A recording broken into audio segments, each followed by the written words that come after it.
folks. Thanks for joining me today.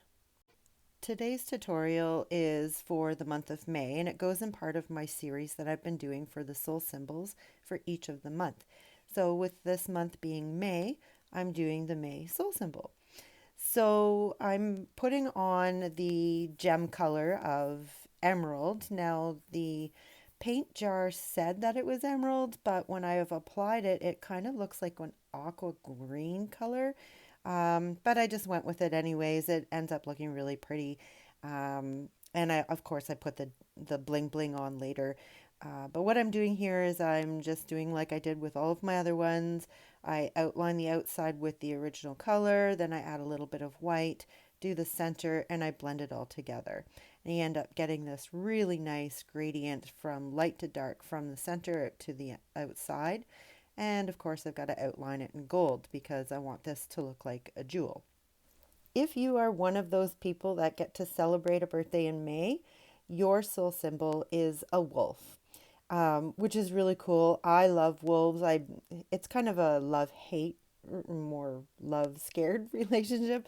I love their essence. I love their demeanor, their stand-up, got to be reckoned with kind of thing, but at the same time, I'm terrified of them. I have nightmares sometimes, but majestic creature.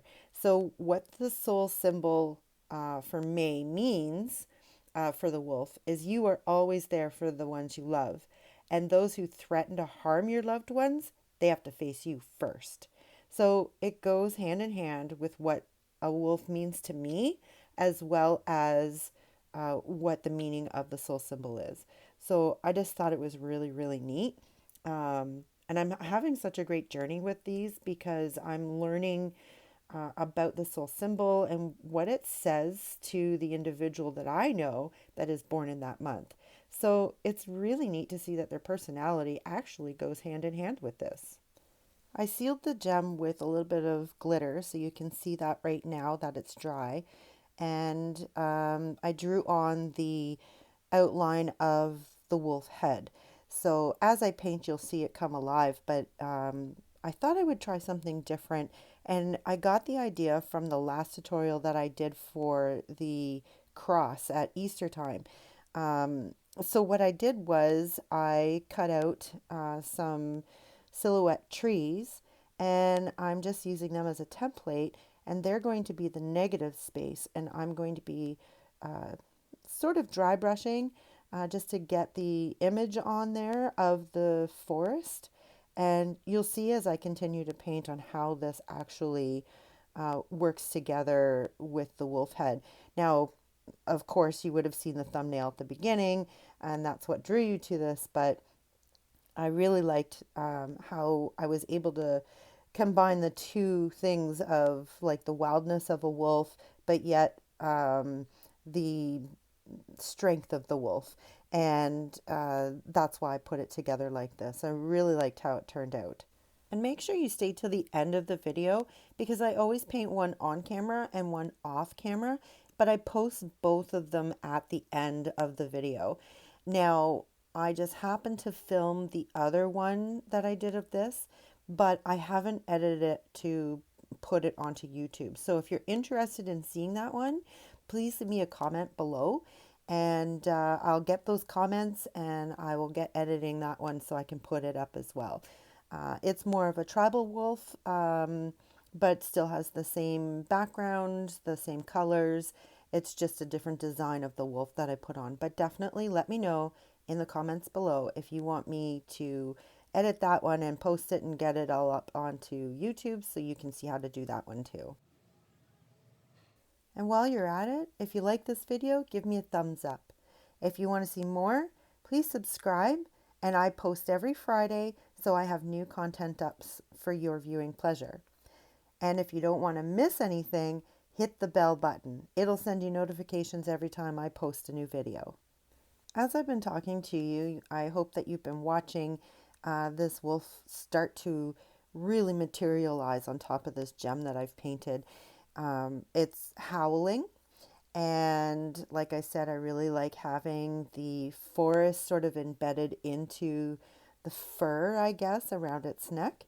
And I'm just using my really small brush so that I can get into there to do the details and put everything in that I need in there. So his little tufts of fur on the bottom of his neck, his ear.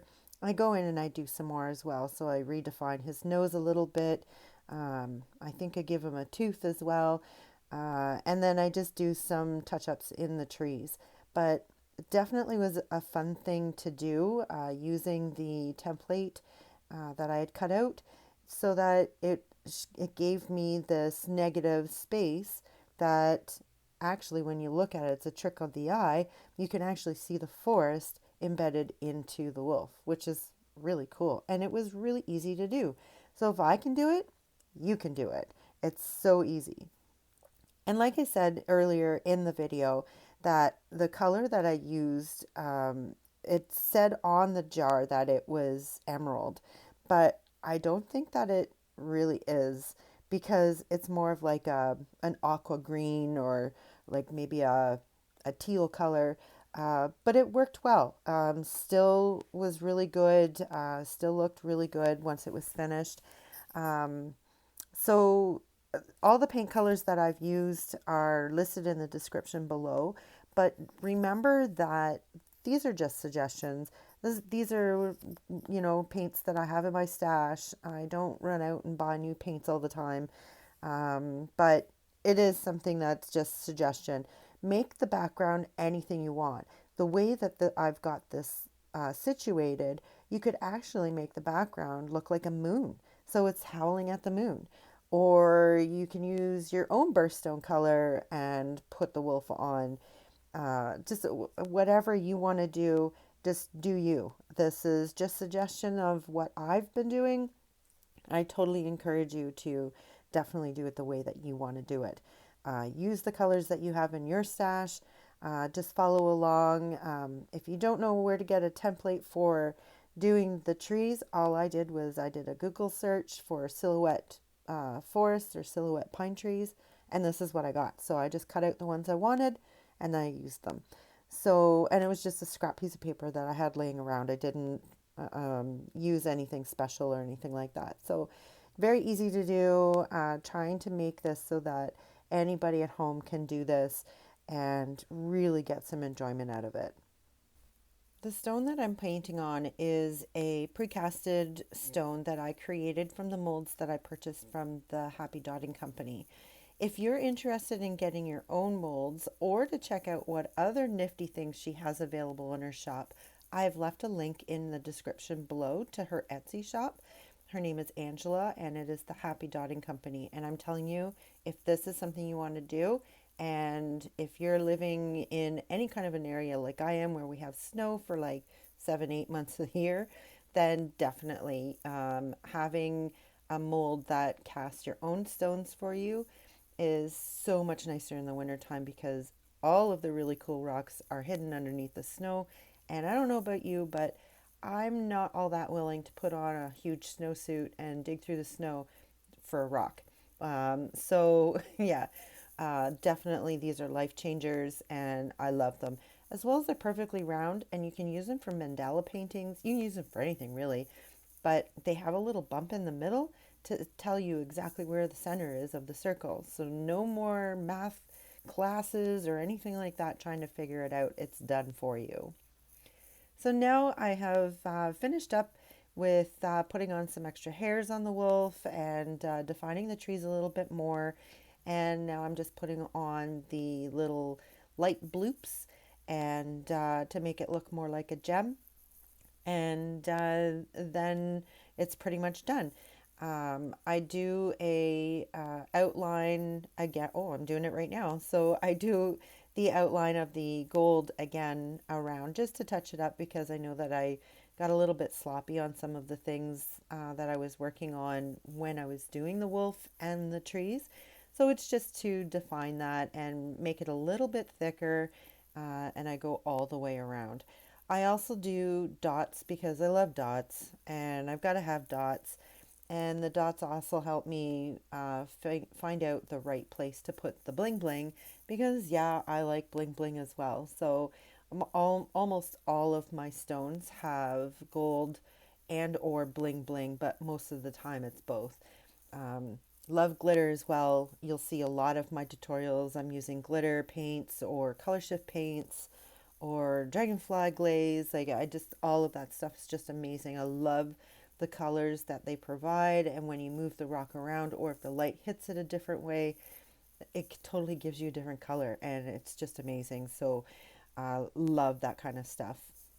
So I finished the outline. Now I'm using the tools that I got from the dotting center. Again, another cool place to go to if you're into doing the mandala paintings or the dot paintings. Go check them out. I got this set of tools from them from the dotting center. Again, the link is in the description below, so definitely click on that. Go check it out. She's also got templates and YouTube videos that you can follow along with. Just amazing setup. I love it. And when you do go there and you purchase something, make sure you use my discount code. You get 10% off just by going and saying that I sent you. So make sure you do that and check it out. So I continue around and I do the dots all the way around. And now I'm going to finish it off with some gold. I'm walking the dots. So if you've watched any of my tutorials or any tutorials in that matter for doing dot paintings, the term used for this is walking the dots. So basically what you do is you take your nail stylus, load up the paint, and then you dot continually. And as you dot, the amount of paint is coming off and making the dot smaller. So it does it automatically for you as you walk around the bigger dot. It's a really cool effect. It's so simple to do, and yet it looks so elegant and beautiful once it's done. So definitely give it a try. There's so many different ways you can use dots. YouTube is full of them. You can Google it, do image search, go to Pinterest. There's so many things that you can do with this. So my last step on this before it goes for a coat of resin is I got to put the bling bling on. So I'm just using some triple thick here as a adhesive, and I'm putting the gems on. So then I'm putting them on in between each of the dots that I've just dotted and centering them as closely as I can. I'm using some tweezers to help me as well, and I just put those on all the way around. I let this dry for about 24 hours before I even introduce it to resin. And then once I do the resin, it sits for 48 hours before I even touch it. I use Art Resin, and the main reason why I like using it so much is because of the UV protectant value that it has in it, and that allows the colors to stay as vibrant as they are once they've been resined. And one of the characteristics of Art Resin that I'm really, really happy about. And that's pretty much it, other than the resin coat that I've got to put on. So here's your soul symbol for me as the wolf, and I hope you enjoyed it. So remember, folks, life is what you make it, so get creative.